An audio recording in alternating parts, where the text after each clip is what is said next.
कितने लोग जानते हैं कि भारत की आजादी का जो शुभ मुहूर्त था वो ज्योतिषाचार्यों ने तय किया था।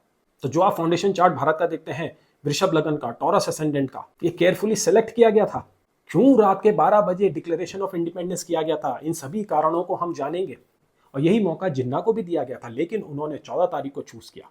उनका ज्योतिष में कोई विश्वास नहीं था।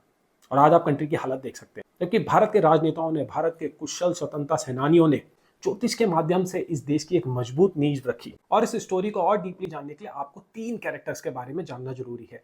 सबसे पहला डॉक्टर राजेंद्र प्रसाद, पंडित सूर्य नारायण व्यास और पंडित हरदेव शर्मा। और देखिए, जो पंडित नारायण व्यास थे उनको 1958 में पद्म भूषण दिया गया। उसी के साथ साथ अटल बिहारी वाजपेयी की सरकार में सन 2002 में इनके नाम पर डाक टिकट भी रिलीज की गई। पंडित व्यास ने ही 1930 में प्रिडिक्शन कर दी थी कि भारत 1947 में आजाद होगा, जबकि अंग्रेजों के हिसाब से तो भारत को 1948 में आजादी मिलनी थी।